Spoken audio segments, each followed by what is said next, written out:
हमारी तो स्थिति ये है कि हमारा बुरा हो तो हो जाए पर पड़ोसी का भला नहीं होना। हमारा बुरा हो तो हो जाए पर पड़ोसी का बिल्कुल भी भला नहीं होना। एक व्यक्ति बड़ा गरीब था, तो उस व्यक्ति एक संत के पास गया और कहा, महाराज मेरी गरीबी दूर करने के लिए किस देवता की पूजा करूं? तुम संत जी ने उपदेश दिया, एक काम करो, तुम शिव पूजा करो, शिव जी बड़ी जल्दी प्रसन्न होते हैं। महादेव की इसने खूब भक्ति करी। जब महादेव की भक्ति करने लगा, जो मंत्र मिला था उसका नित्य जाप, ओम नमः शिवाय, ओम नमः शिवाय, ओम नमः शिवाय का रोज जाप करता था। एक दिन शिवजी बड़े प्रसन्न हो गए और कहा, बेटा मैं तेरी भक्ति से बड़ा खुश हूं, बोल क्या चाहिए तुझे, क्या मांगता है? जो तुझे आज चाहिए वो मैं सब कुछ दे दूंगा। देखो, व्यक्ति जब भगवान के दर्शन कर लेता है तो उसके बाद उसके मन में जो मांगने की कामनाएं रह जाती है, मांगने की जो कामनाएं रहती है वो समाप्त हो जाती है। प्रभु मुझे कुछ नहीं चाहिए। क्यों? अरे बस आपके दर्शन हो गए, अब क्या चाहिए? भगवान शिव ने कहा, देख भाई तूने बड़ी मेहनत करी, तपस्या करी है, तो कुछ तो लेना पड़ेगा। तूने इतनी तपस्या करी तो मतलब क्या, मेरा भी उत्तरदायित्व तो बनता है कि अपने भगत को कुछ दूं। महाराज जो आपकी इच्छा है वो दे दो। भगवान ने एक घंटी इसको दी और कहा, देख भाई इस घंटी को जब भी तू बजाएगा मैं आ जाऊंगा और जो भी तुझे चाहिए वो मैं तुझे दे दूंगा। ये घंटी ले जा, जो तुझे चाहिए वो मैं दूंगा। इस भगत ने ले ली, न माथे चढ़ा ली, मस्तिष्क पे ला, भैया स्वीकार है प्रभु। जब इसने स्वीकार कर ली तो भगवान ने कहा, देख भाई एक बात और है। बोले क्या प्रभु? देख जो भी चीज तुझे चाहिए वो मैं तुझे दूंगा, पर उसकी डबल तेरे पड़ोसी के यहाँ हो जाएगी। तुझे मिलेगी जो चाहिए वो दूं, पर इससे डबल तेरे पड़ोसी को मिलेगा। ये भगत कहे, भारी फंसे भैया, आज तो मेहनत मैंने करी, भक्ति न फायदा पड़ोसी का। प्रभु अब नहीं चाहिए, नहीं तो उसको घर ले जाके भले अवेर के रख देना, पर अब दी हुई चीज वापस नहीं होती है। भगत घर लेके गया, इसने अपने पत्नी को बात नहीं बताई, नहीं तो पत्नी और लड़े। बहुत सारे भाई लोग इसीलिए कुछ बात नहीं बताते, घरे जैन का आंगा फोकट लड़े हो। घंटी इसने घर की छत पर रख दी, जहां पर बहुत सारा कचरा अटाला रखा था, और ये कहीं दूर खूब कमाई करने के लिए, व्यापार करने के लिए, मजदूरी करने के लिए चला गया। जब ये गया तो दीपावली का जब समय आया तो इसकी पत्नी ने घर की साफ सफाई करी। अब घर की जब साफ सफाई करी घर की, तो एक झाड़ू इसने वहां कचरे में ऐसी मारी कि उस घंटी से टच हो गई, घंटी से टकरा गई और ये घंटी बजती बजती नीचे गिर गई। अब जैसे ही घंटी बजी तो वरदान था कि शिव जी आ जाएंगे। घंटी जैसे ही बजी शिव जी आ गए। शिव जी को देवी देख करके ये देवी तो बड़ी प्रसन्न हो गई, अरे शिव जी आए, प्रभु जय। कैसे आना हुआ महादेव? घंटी के बजने से। महादेव कहे, अरे देवी तुम्हें नहीं पता है, तुम्हारे पति को मैंने घंटी दी थी,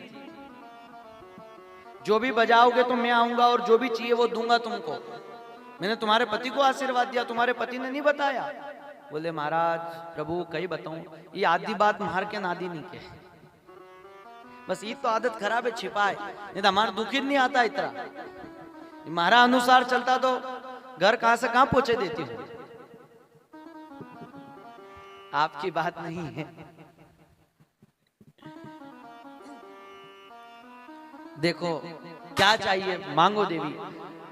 प्रभु ये घर से मैं परेशान हो गई, इस कच्चे घर से। मैं चाहती हूँ एक मंजिला अच्छा बढ़िया घर बन जाए, सुंदर सा, जिसमें हम पति पत्नी रहें आराम से।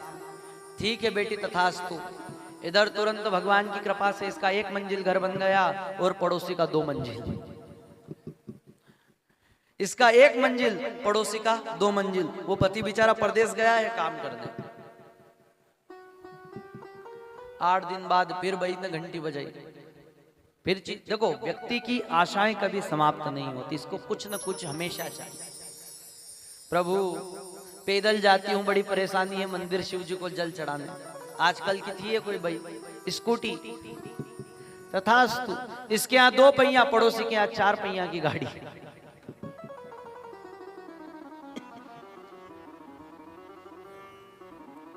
आठ दिन बाद फिर महाराज अब तो बहुत परेशानी है, गर्मी चालू हो गई, कूलर, पड़ोसी के यहाँ एसी। घर में कामकाज करने वाले महादेव अब नौकर भी चाहिए, 2 दासियां मिल जाए जो भोजन बनाए, झाड़ू पोछा कर दे। तथास्तु पड़ोसी के यहाँ 4। अब जब से इसको आशीर्वाद मिलने लगे तो इसने पड़ोसी के यहाँ जाना भी बंद कर दिया था, देखा भी नहीं कि उसके यहाँ क्या हो। साल भर बाद में इधर आनंद, पड़ोसी के यहाँ डबल आनंद। अब ये जो इसका पति था, काम करने जब गया था, मजदूरी करके बेचारा 1 साल 6 महीने बाद आया, तो घर की ओर देखा तो पक्का मकान बना, घर के आगे स्कूटी खड़ी, इधर नौकर चाकर घूम रहे हैं। बड़ा विचार करे, मैं गया जब तो झोपड़ी थी और इतना कितना अच्छा महल बन गया। ये तुरंत समझ गया, पड़ोसी के यहाँ देखा तो पड़ोसी के यहाँ डबल, समझ गया कि भाई न कर दो गांधो। अब क्या करें, घर में गया, दरवाजे पर आवाज लगा, रे देवी दरवाजा खोलो। उसने दरवाजा खोला और पति को पानी का पूछना तो बंद, पति को डायरेक्ट बोले, वास्तव में हमारा घरवाला का रिश्तेदार उन्हें सबने कहो तो यहाँ ब्याह मत करो, पर नहीं मानिया ब्याह करो। या तुमने इतनी बड़ी बात छिपे मार से, इतना धन परेशान होया अपन। या घंटी दिखा था, शिव जी तो मार क्यों नहीं बताई? वो पति कहे, हाँ देवी कालियर नहीं बताई कि धन पड़ोसी को भलो कर दियो। बोले क्यों? अरे देवी जो चीज अपने यहाँ 1 मिली वो पड़ोसी के यहाँ डबल हो गई है, 2 गुनी हो गई।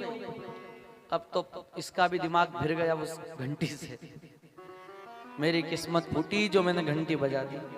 अच्छा अपने को मिला उसका कोई मतलब नहीं, पड़ोसी के यहाँ डबल कैसे हुआ? दुख इस बात का। 3 दिन तक तो साहब दोनों जने ने खाना नहीं खाया, बनाया भी नहीं, दुख। पढ़ो, फिर उसने कहा, पत्नी ने दिमाग लगाया कि एक काम करें, जैसे अपन ने इससे दिया है अपनी वजह से, इससे ले ले। पति कहे, देवी कैसे ले सकते हैं? बोले सब मेरे पास दिमाग है, तुम चिंता मत कर। भाई बहुत अक्लमंद है, बहुत बुद्धिमान है। इसने घंटी बजाई, शिव जी आ गए। बोले देवी क्या चाहिए? बोले महादेव घर के सामने कुआं चाहिए, अच्छा खूब ऊंडा, खूब गहरा और बिल्कुल सूखा, 500 फीट। बोले हाँ। पड़ोसी इसके यहाँ 500 फीट का एक, उधर 1000 के 2।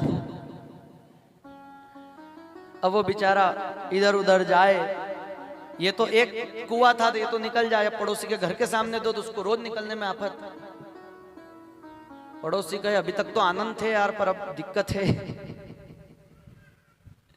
अभी भी मन नहीं भरा यार। भगवान फिर घंटी बजाई, इस देवी ने कुछ सुझा।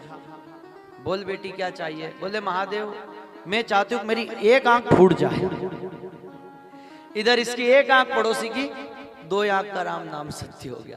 पड़ोसी बेचारा कुएं में गिर गया। हम अपनी कितना भी नुकसान करवा ले, बस पड़ोसी का भला नहीं होना। ये क्या है? ये मात्सर्य है, ईर्ष्या है, दूसरों के प्रति द्वेष है, ये हम में नहीं होना। देखिए ये सिर्फ एक कथा में हम जो सुनते हैं ना, हास्य प्रसंग, वो मात्र मनोरंजन के लिए नहीं होते हैं, उसे हमें सीखना चाहिए और उसका पालन भी करना चाहिए। बहुत बार हम कथा सुनते हैं, गुरुजी कथा से कोई जीवन में बदलाव नहीं आया, तो बदलाव कथा के सुनने से कब आएगा?